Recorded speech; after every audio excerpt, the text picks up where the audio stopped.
ඒකයි මේ ශ්‍රී ලංකා ගුවන්විදුලි සංස්ථාවේ ස්වදේශීය සේවය.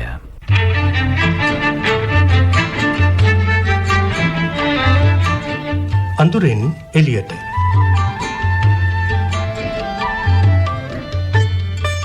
ආයුබෝවන් සුබ දවසක් ඔබ හැමතෙම. අදත් අපි සුපුරුදු පරිදි අඳුරෙන් එළියට වැඩසටහනත් එක්ක එකතු වෙන්නටයි දැන් මේ සූදානම. අපි මේ වැඩසටහනින් එක් අවස්ථාවක කතා කළා ලංකා සේවි සම්මේලනයේ පුහුණු සැසිවාර එහෙම නැත්නම් පුහුණු පාඨමාලා පිළිබඳව. අද අපි තවදුරටත් එවැනි තවත් පුහුණු පාඨමාලාවක් සම්බන්ධයෙන් ඔබව දැනුවත් කරන්නට එහෙම නැත්නම් තවත් එහි ක්‍රියාත්මක වන වැඩ යෝජනා පිළිබඳව ඔබේ අවධානය යොමු කරන්නට බලාපොරොත්තු වෙනවා. ලංකා සේවි සම්මේලනයේ විශේෂිත පුහුණු සහ ආබාධ සහිත තැනැත්තන් සඳහා වූ සම්පත් මධ්‍යස්ථානයේ කළමනාකාරිණී සහ ආසියානු පැසිෆික් ආබාධ සහිත කාන්තාවන්ගේ සංසදීය සමාජිකා මැණික් ගුණරත්න මෙනිවිය අදත් අපත් එක්ක එකතු වෙනවා. ඒ වගේම බිහිරි කාන්තා සංවිධානයේ ලේකම් සහ ලංකා සේවි සම්මේලනයේ විශේෂිත පුහුණු සහ ආබාධ සහිත තැනැත්තන් සඳහා වූ සම්පත් මධ්‍යස්ථානයේ පුහුණුව ලබන චන්දිමා ප්‍රියදර්ශනී මෙනවියත් අද අපත් එක්ක එකතු වෙනවා මේ වැඩසටහනට. ඒ වගේම ඇය ශ්‍රව්‍යා බාධිතභාවයෙන් සිටින කෙනෙක්. ඒ නිසාවෙන් ඇයට තවත් කෙනෙකුගේ සහාය අවශ්‍ය වෙනවා අපත් එක්ක මේ වැඩසටහනට සම්බන්ධ වන්නට. ඒ නිසා අපි ආරාධනා කළා සංඥා භාෂා පරිවර්තක ගිහන් මදුශංකට. අපි මේ සියලු දෙනාම පිළිගන්නවා ආයුබෝවන් කියලා. ආයුබෝවන්. හොඳයි. ඇත්තටම මේ කුඩා කර්මාන්ත සංවර්ධනය සම්බන්ධයෙන් තමයි අද අපේ අවධානය යොමු කරන්නට බලාපොරොත්තු වෙන්නේ.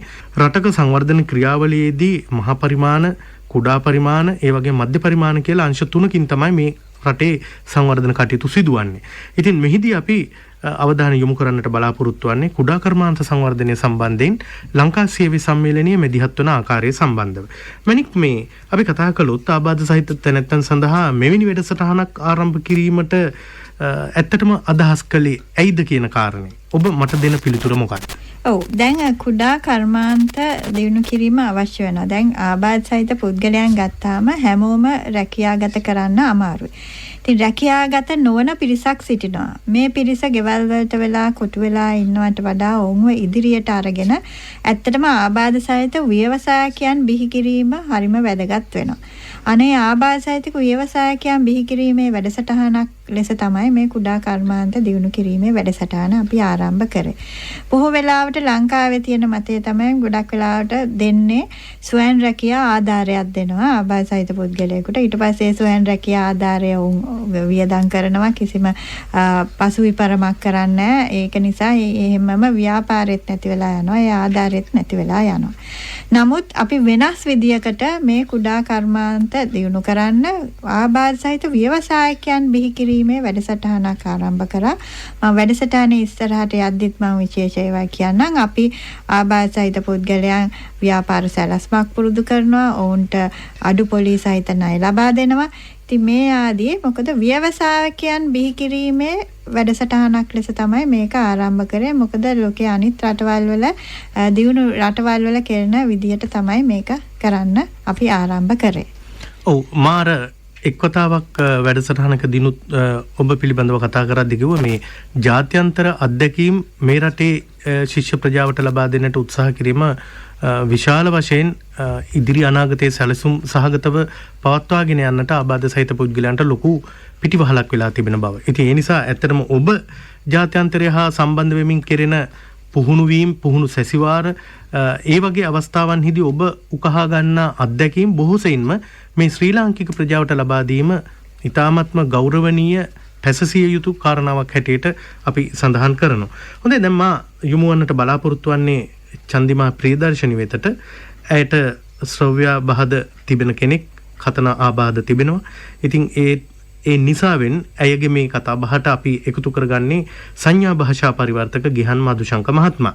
හොඳයි මේ චන්දිමාගෙන් මා දැනගන්න කැමති කුඩා කර්මාන්ත සංවර්ධන වැඩසටහනට ඔබ සම්බන්ධ වුණේ කොයි ආකාරයෙන්ද? මගේ නම ගිහන් සංඥා භාෂා පරිවර්තක. මගේ නම චන්දිමා ප්‍රියදර්ශනී. කාන්තා බීරි සම්මේලනයේ ලේකම්තුමිය වශයෙන් මම දැන් වැඩ කරනවා. EFC ශ්‍රී ලංකා සේවක සම්මේලනයේ මීට කලින් මම ට්‍රේනින් ප්‍රෝග්‍රෑම් කීපයකටම සහභාගී වෙලා තියෙනවා. මණික් කුණලත් මහත්මයා මට කිව්වා මේ බිස්නස් කුඩා ව්‍යාපාර ට්‍රේනින් ප්‍රෝග්‍රෑම් එකක් පටන් ගන්නවා.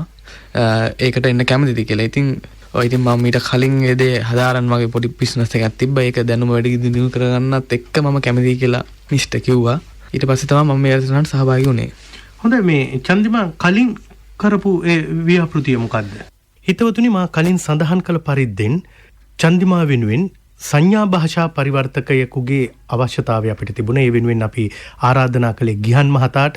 ඉතින් සංඥා භාෂාවෙන් චන්දිමා ප්‍රකාශ කරන දේ ගිහන් විසින් තමයි මේ පරිවර්තනය කොට ඉදිරිපත් කරන්නේ. කලින් කරේ මගේ සම්පූර්ණසයා තමයි කලින් මගේ සම්පූර්ණසයා මමයි පිටරටින් බඩු ගෙනල්ලා ඒ කියන්නේ චොකලට් චීස් ඒ වගේ දේවල් ගෙනල්ලා මෙහෙ මේ මාකට් එකට දැම්ම ඒ බිස්නස් එක තමයි කරේ. හොඳයි. දැන් මේ වැඩසටහනේ බොහෝ වෙලාවට අපි මේ කතා බහ කරන දේවල් අපි සංඥා භාෂාව උපයෝගී කරගෙන අයගින් දැනගන්නවා. ඒ වගේම එය පරිවර්තනය කරමින් ගිහන් අපිට ඒ තොරතුරු ඉදිරිපත් කරනවා. ඒ නිසා වැඩසටහන ගලා යාමේදී පොඩි බාධාවන් තිබෙන්නට පුළුවන්. ඒ වුණත් අපි මේ කතා බහ කළ යුතු මාතෘකාව ඔස්සේ යන්නට උත්සාහ කරනවා. දැන් මැනික් මේ වැඩසටහනේ ප්‍රථම පියවර ලෙස ඔබ මොවුන්ව පුහුණු කළේ කුමන අංශවලින්ද කියලා අපි අහුවොත් දැන් මම අර කලින් වැඩසටහනකදී කිව්වා විවිධ ආබාධ සහිත පුද්ගලයන් ඇසුරු කරගෙන එක් පන්ති කාමරයක මේ කටයුතු සංවිධානය කරගෙන ඉදිරියට ගලා යන්නට සැලැස්සුවා කියලා. ඇත්තටම මේ මොවුන්ව පුහුණු කළේ කුමන අංශයෙන්ද? ඔව් ඉස්සෙල්ලාම මොවුන්ට බිස්නස් ප්ලෑන් එක ව්‍යාපාර සැලැස්මක් හදන හැටි තමයි කියලා දුන්නේ. ඒ කියන්නේ අපි මාතෘකා 43ක් ආධාර කරගෙන මෙම හොඳට හරියට ව්‍යාපාර සැලැස්මක් හදන හැටි ඉගෙනුවා. මම හිතන්නේ මේ ගොඩාක් කර්මාන්ත හෝ ව්‍යවසායකයන් වෙන්න ඉන්න කට්ටියට මේ ව්‍යාපාර සැලැස්මල් හදන්න කිසිම දැනුමක් නැහැ. ඉතින් මේගොල්ලන්ව පුහුණු කරලා මේ කරන්න හදන්නා වූ එක එක්කෙනාගේ ව්‍යාපාරයට අනුව තමයි ව්‍යාපාර සැලැස්ම හැදුවේ. පොදු ව්‍යාපාර සැලැස්මක් නෙමෙයි හැදුවේ. මාතෘකා යටතේ එක් එක්කෙනා ලව්වා වෙනම ලියවුවා. මොකද එක් එක්කෙනා කරන මේ කණ්ඩායමේ කරන්න ඉන්න ව්‍යාපාර 15 දෙනෙක් හිටියනම් 15 දෙනා කරන්න ව්‍යාපාර 15. ඉතින් ඒක නිසා මේ ව්‍යාපාර සැලැස්මක් හදන හැටි ඉගෙනුවා. මේ දැනුම ඇත්තටම ඒගොල්ලන් මීට පසුව හරි වෙනත් ආයතනයක ණය ගන්න හරි ලබා දෙනවා නම් අන්න ඒ දැනුම මම හිතන්නේ හරිම වැදගත් වෙනවා මේ ව්‍යාපාර සැලැස්මක් හදපු එක. ඒකම දැන් ඉස්සෙල්ලා සුජීව මානගේ මහත්මයා කිව්වා දැන් මේ සංඥා භාෂක පරිවර්තනය කරහා තමයි කරන්නේ.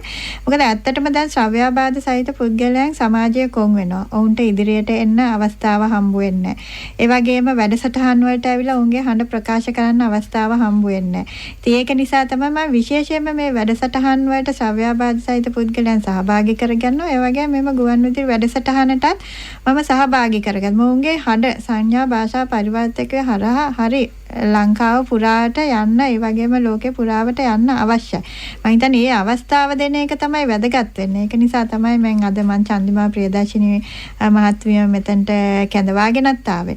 ඉතින් මේ ව්‍යාපාර සැලැස්ම ඇත්තටම දැන් මේ දීපු දැනුම ඒගොල්ලන්ට ඉස්සරහට ඉදිරියට යද්දි තව දැන් ඒගොල්ලන් හැමදාම ওই ව්‍යාපාරේ ඔතන තියාගෙන ඉන්නේ නැහැනේ. ව්‍යාපාරයේ දවසින් දවස දියුණු වෙනවානේ. දියුණු වුණාම ඊට වඩා හොඳ සැලැස්මක් හදන්න, හොඳ ණයකට මේ ඇප්ලයි කරන්න පුරුදු වෙන්න. අනේ මේ දැනුම හරි වැදගත් වෙනවා.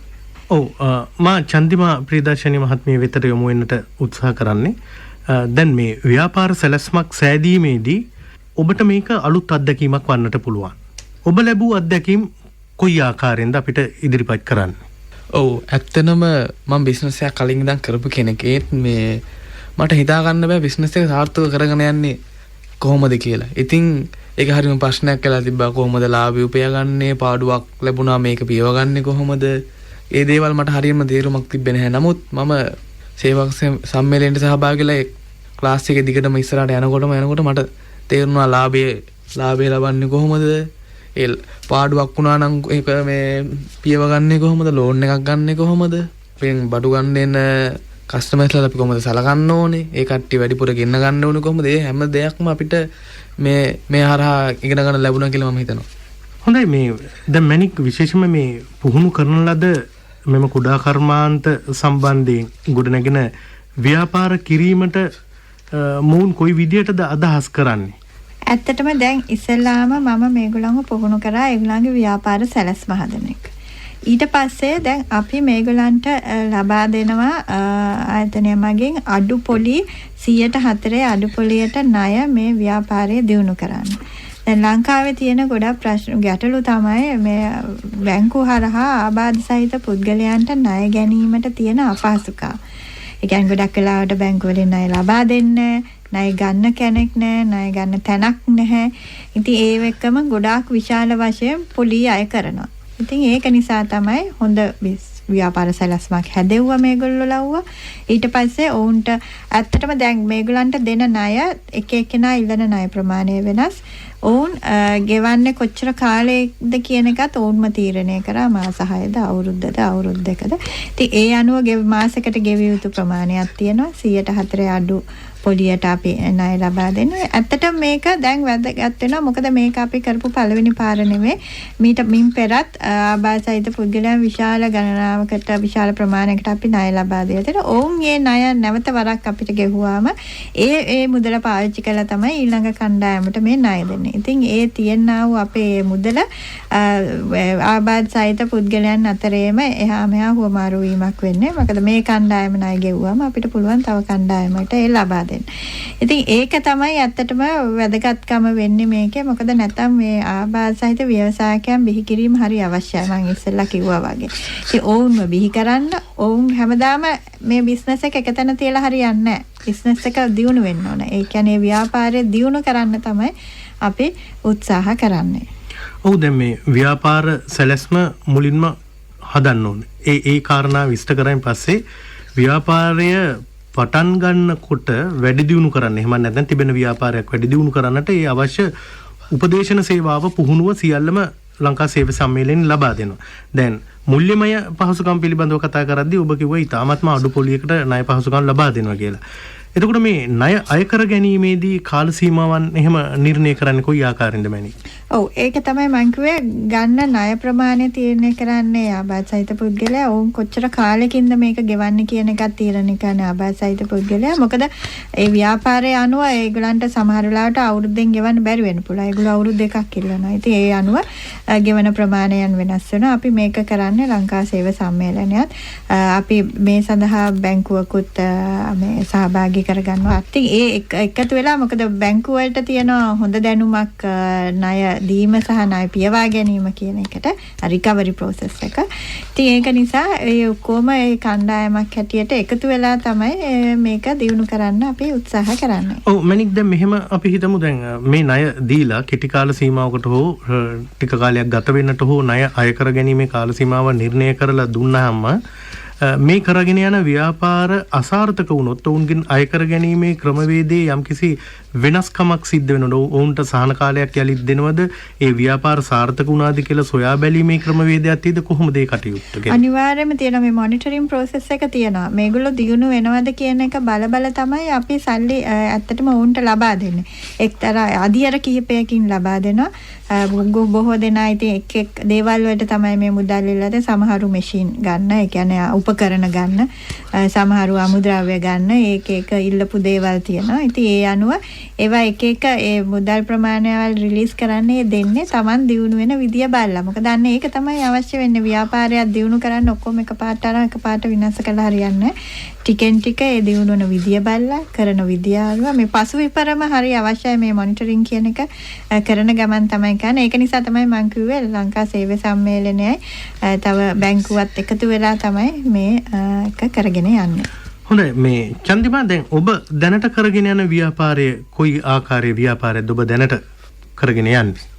ඔව් මම ඇත්තටම කරන ව්‍යාපාරේ මම ළඟදී තමයි මගේ මේ ෂෝරූම් එක මම ඕපන් කරේ. දැන් කලින් තිබුණාට වැඩිය මම කලින් ව්‍යාපාරය කරන්න ගියේ මගේ ගෙදර. දැන් පාරට කිට්ටු වෙන්න තියෙනවා මේ ෂොප් එක අපි පටන් අරගෙන තියෙන්නේ. එතන ඉතින් එතන හැම දෙයක්ම අපි ලස්සනට අසුරලා ඒ කියන්නේ එන පාරිභෝගිකයන්ට හිත ගන්න විදිහට අපි ලස්සනට ඒ දේවල් හදලා අපි දැනට කලින් තිබිච්ච ලාභයට වැඩිය දෙගුණයක් විතර වගේ ලාභයක් අපිට ඒ හරහා ලැබිලා තියෙනවා. ඉතින් ඉල්ලුම කරලා තියෙන තව ලෝන් එකක් කරා ඉතුරු වැඩ කටයුතු ටික කරගෙන යන්න තමයි මගේ බලාපොරොත්තුව තියෙන්නේ. ඔව් ඉස්සරලා චන්දිමා අපිට කිව්වා මේ ඊ타මත්ම සුළුවෙන් පටන් ගනිපු ව්‍යාපාරයක් තිබුණා. එය ඊ타මත්ම සාර්ථක මට්ටමකට ගෙනියන්නට හැකියාවක් ලැබුණේ නැහැ. නමුත් ලංකා සේවය සම්මේලනයේ ලබා දෙන මේ ව්‍යාපාර සැලැස්ම මේ කටයුතුත් එක්ක ඇයට පුළුවන්කමක් ලැබුණා කියලා මේ ව්‍යාපාර දියුණු කරගන්න. ඇත්තටම ලංකා සේවය සම්මේලනය මගින් ව්‍යාපාර දියුණු කිරීමට ලබා දෙන සහයෝගය පිළිබඳව චන්දිමා ඔබ අගය කරන්නේ කොයි ආකාරයෙන්ද? ශ්‍රී ලංකා සේවක සම්මේලනය කියන්නේ ඉතා වැදගත් තැනක්. ඇත්තටම මම මීට කලින් ඒ පිළිබඳව දැනගෙන හිටියේ නැහැ. ඇත්තටම මම ගොඩක් ස්තුතිවන්ත වෙන මේ මැණික් කුණලත් මහත්මියට. අපි ඇත්තටම අපි ආබාධිත පුද්ගලයෝ වශයෙන් අපිට ලංකාවේ ලෝන් එකක් ගන්න කුමන ආයතනයෙන්වත් අපිට ලෝන් එකක් ලබා දෙන්නේ නැහැ. ඉතින් දැනුම ඒ වගේ දේවල් මේ කියන්නේ බිස්නස් ප්ලෑන් එකක් හදන්නේ කොහොමද කියලා මේ වගේ දැනුමක් අපිට කවුරුවත් දීලා නැහැ. මොකද වෙන දේවල් ආරක්ෂාව සෞඛ්‍ය සම්පන්න ඒ දේවල් අපිට දේවල් අපිට ලැබිලා තියෙනවා. ඉතින් මේ සේවක සම්මේලනයේ මගින් තමයි අපිට මේ අයිතිය ලබා දුන්නේ. ඇත්තට මේකට ගොඩක් ස්තුතිවන්ත වෙනවා සේවක සම්මේලනයට. හොඳයි මැණික් මේ ව්‍යවසායකින් සඳහා වෙළඳපොළ සපයා ගැනීමත් තරමක් දුරට අපහසු කාරණාවක් වන්නට පුළුවන්. ඇත්තටම මේ වෙළඳපොළ සොයා ගැනීමට ඔබ ලබා දෙන සහයෝගය සහ ඔබේ ආයතනය ලබා දෙන සහයෝගය කොයි වගේද? එන්න ඒක තමයි වැදගත් වෙන්නේ. දැන් මේගොල්ලෝ නිෂ්පාදනය කරන ආබාධසයිත් කරලා ඕන් කියන ලොකුම දේ තමයි ඒගොල්ලන්ට මේක වෙළඳාම් කරන්න වෙළඳපොළ හොයා ගැනීමේ ගැටලු. ඒකේ අංශ ගණනාවක් අපි ඒ ගැන හිතලා තියෙනවා. එකක් තමයි දැන් ලංකා සේවය සම්මේලනය ගත්තොත් මම කිව්වා සමාජික ආයතන 700ක් පවන තියෙනවා පෞද්ගලික ආයතන. දැන් ගොඩක් වෙලාවට උත්සව අවස්ථාවේදී සිංහල අවුරුද්ද වෙන්න පුළුවන් අවුරුද්ද අවසානයේ ගොඩක් වෙලාවට ඔය ආයතන වල දානවා අර ෆෙයාස් ඒ වගේම ඔය බඩු විකුණන පොළවල් දානවා අවුරුදු පොළවල්. අනේ ඒ වගේ අවයේ පොළවල් වල අපි අවස්ථාවක් ඉල්ලගෙන ස්ටෝල් එකක් ඉල්ලගෙන මේ ආබාධසහිත පුද්ගලයන් ඔක්කොටම එකතු වෙලා ඔවුන්ගේ නිෂ්පාදන විකුණන්න කිරීමේ හැකියාව තියෙනවා. ඒක එකක්. ඒකේ තිය අවුරුද්දට දෙපාරක් තුන් පාරක් වගේ නෙන්නේ. ඒ අරුණාම අපි ගොඩක් ඊට පස්සේ අපි කරපු දෙයක් තමයි දැන් අපි ඉදිරියට කරගෙන යනවා තවත් ආයතනයක් එක්ක සම්බන්ධ වෙලා අපි මේ ඔන්ලයින් මාකටිං අන්තර්ජාලය හරහා මේගොල්ලෝ නිෂ්පාදනය කරන භාණ්ඩ අලෙවි කරන්න ක්‍රමයක්.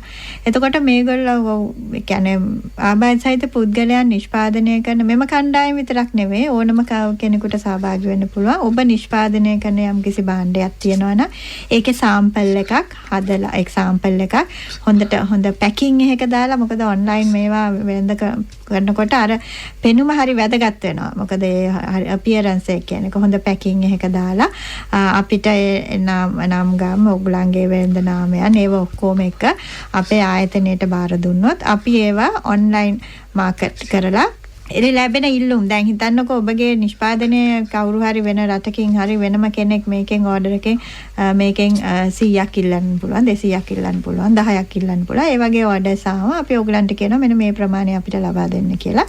ඉතින් මේ ඔන්ලයින් මාකටිං ක්‍රමයක්ත් හදලා තියෙනවා. ඒත් දැන් හැබැයි ඔන්ලයින් මාකටිං ගොඩක් වෙලා මාකට් කරන්න පුළුවන් වෙලා තියෙන්නේ මේ නරක නොවන දේවල් සඳහා පමණයි. මොකද කෑම වර්ග හදපු කෑම වර්ග අමාරුයි. මොකද ඒවට කල් යනවා. ඉතින් ඒවා නරක වෙන නිසා මේ පැත්තෙන් අපිට මාකට් කරන්න වෙළඳපොළ ලබා දෙන්න පුළුවන් නරක නොවන භාණ්ඩ සඳහා පමණයි. අනිත් එක තමයි දැන් ඒකම අපි ගොඩක් වෙලාවට ඕගොල්ලන්ගේ කෑම ಜಾති ඒ පැත්තෙන් ගත්තාම අපිට අපි තවත් ආයතනයක සම්බන්ධ වෙලා තියෙනවා ෆුඩ් සිටි ආයතනය සහ සතස ආයතනය හරහා ඔබේ ගමේම තියෙන ෆුඩ් සිටි ආයතනයට හෝ ඔබේ ගමේම තියෙන සතස ආයතනයට ඔබ නිෂ්පාදනය කරන දේවල් ලබා දෙන්න පුළුවන්. ඉතින් ඒකත් අපි හරහා යා යුතුයි. ඉතින් ඒක නිසා දැන් මම හිතන්නේ වෙළඳපොළ ලබා දෙන්න අපි සෑහෙන උත්සාහයක් ගන්නවා. මම හිතන්නේ මේ විදිය ක්‍රම වලින් ඔබ කරන නිෂ්පාදනය මේ ආබාධසහිත පුද්ගලයන් කරන නිෂ්පාදන අලෙවි කරන්න පුළුවන්. හොඳයි චන්දිමා මේ අවසාන වශයෙන් මේ ලංකා සේවය සම්මේලන මැදිහත් වෙලා ලබා දෙන මේ පුහුණුව එක්ක මේ වැඩසටහන ගැන ඔබට තිබෙන්නේ කොයි වගේ අදහසක්ද?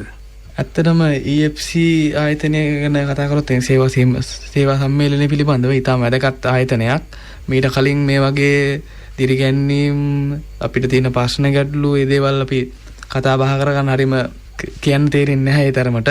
මැණික් මිස් ගැන ඇත්තනකෝ සේවක සම්මේලනයේ වැඩ කරන එතුමිය අපිට හරිම ආදරෙන් සලකන මෙතුමියක්. අපේ පෞද්ගලික වශයෙන් අපි වෙන වෙනම කෙනාගේ තියෙන බිස්නස් ඒ කියන්නේ කරගෙන යන ව්‍යාපාරය පිළිබඳව මැනික් මිස් දිනදා කතා කරනවා. ඒ කියන්නේ එක දවසක් ආවේ නැත්නම් ඒ ආයෙත් අහනවා යාවේ නැත්තේ කියලා. ඒ වගේම මැනික් මිස්ට ඒ වගේ කැපකිරීමක් කරලා අද මගේ ව්‍යාපාරය යම් තැනක තියෙනවා කියලා මම අද හිතනවා. ඉතින් මැනික් මිස් ඇතුළු සේවක සම්මේලනයට බොහොම ස්තුතියි කියලා තමයි මම කියන්නේ හදවතින්ම. ඔව් බොහොම හෘදයාංගමව ඒ විශ්වාසය තිබෙනවා ආයතනයත් එක්ක ඒ පුහුණුව ලබන සියලු දෙනා වෙත. මැනික් දැන් මේ ඔබ මේ වගේ වැඩසටහන් ඉදිරි කාලයේදී තවදුරටත් දියුණු කරන්නට තවදුරටත් හඳුන්වා දෙන්නට බලාපොරොත්තුවක් තිබෙනවද? ඔව් ඉතින් මේ කණ්ඩායම ඇත්තටම අවශ්‍යයි. මේගොල්ලෝ දියුණු වෙනවා. ඊට පස්සේ තව කණ්ඩායමකට අවස්ථාව ලැබෙනවා.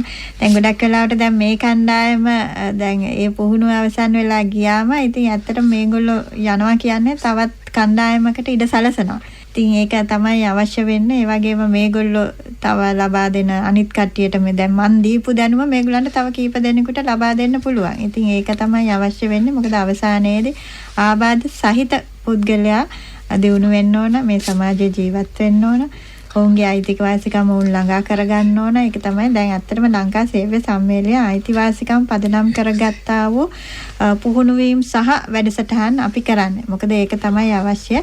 අපිට අර පින්තකවත් නෙමෙයි අවශ්‍ය වෙන්නේ.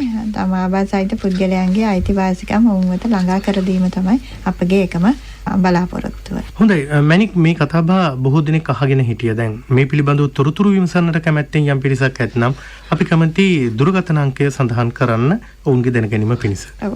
ඔබට යම් කිසි දෙයක් දැනගන්න තියෙනවා නම් කතා කරන්න 077යි 077යි 957යි 957යි 19යි 18 19යි 18 ඒ දුරකථන අංකයට කතා කරලා ඔබට පුළුවන් හිතවතුනි මේ පිළිබඳව තවදුරටත් තොරතුරු විමසා බලන්නට.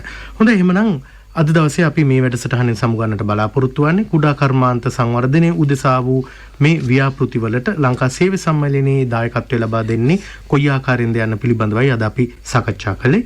ඒ වෙනුවෙන් අද අපත් එක්ක කතා බහට එකතු වුණා ලංකා සේවය සම්මේලනයේ විශේෂිත පුහුණු සහ ආබාධ සහිත තැනැත්තන් සඳහා වූ සම්පත් මධ්‍යස්ථානයේ කළමනාකාරිණී සහ ඒ වගේම ආසියා පැසිෆික් ආබාධ සහිත කාන්තාවන්ගේ සංසදයේ සමාජිකා මැනික් ගුණරත්න මෙනෙවිය අපේ හිතවතිය. ඒ වගේම බිහිරි කාන්තා සංවිධානයේ ලේකම් සහ ලංකා සේවය සම්මේලනයේ විශේෂිත පුහුණු සහ ආබාධ සහිත තැනැත්තන් සඳහා වූ සම්පත් මධ්‍යස්ථානයේ පුහුණුව ලබන චන්දිමා ප්‍රියදර්ශනී මහත්මියත් අපත් එක්ක එකතු වුණා.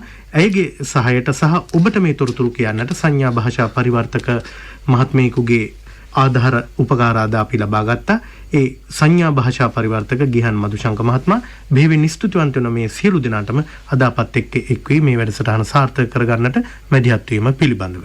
හොඳයි එහෙමනම් සියලු දෙනාට බොහොම ස්තුතියි. ඒ වගේම මමත් බෙහෙවින් ස්තුතිවන්ත වෙනවා සුජීවමානගේ මහතාටත් ගුවන් විදුලි සංස්ථාවටත් ස්වදේශීය සේවයට මෙම ආබාධ සහිත පුද්ගලයන් වෙනුවෙන් කරන්නා වූ මෙහෙවර සහ මේම තොරතුරු ගමට රටට සහ ලෝකෙට ගෙන යන්න අපිට උපකාර වීම පිළිබඳවයි. ස්තුතියි. බොහොම ස්තුතියි.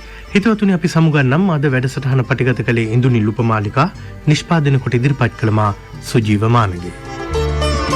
ඔබත් මමත් හිඳිනා මේ ලොව තුල කඳුල සුසුම කුමකටදෝ ඔබත් මමත් අප දෙදෙනෙකු ලෙස නොව එක කුලෙසින් සිතමු හෙටින් උදාවන ලෝකය සැමටම සුවදායක කරමු හෙටින් උදාවන ලෝකය සැමටම සුවදායක කරමු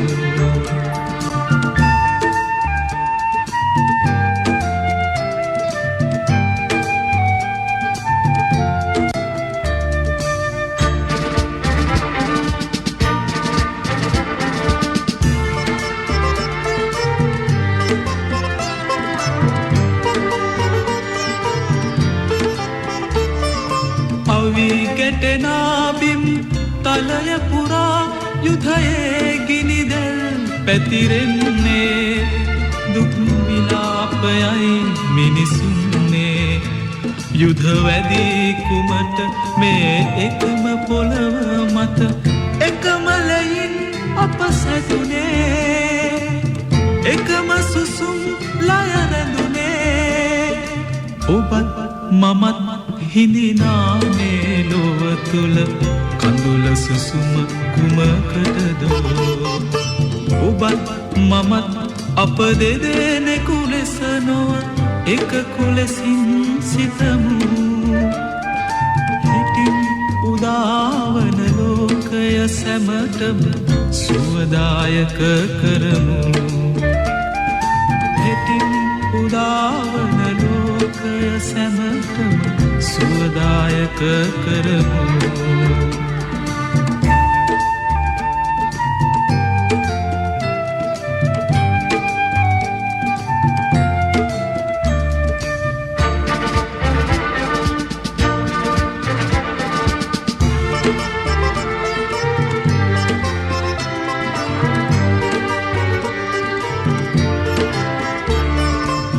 කිමු මිනිස්කම් බේද නොවී කුලගොත් උස්මිටි කම්දුරලා සතුරු සිතුම් අත්හැරලා කුසගින්න අවිදරා දැවේ ලපටි සිත් කඳුළු පිසින් දරුවන්නේ සතුට බෙදමු මිහි මණ්ඩලේ ඔබත් මමත් හිඳිනා මේ ලොව තුල කඳුල සුසුම කුමකටදෝ ඔබත් මමත් අප දෙදෙනෙකු ලෙස නොව එකෙකු ලෙසින් සිතමු හිතින් උදාවන ලෝකය සැමටම සුවදායක කරමු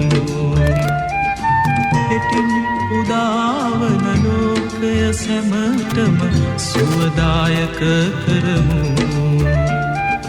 හිටින් උදාවන ලෝකය සැමටම සුවදායක කරමු හිටින් උදා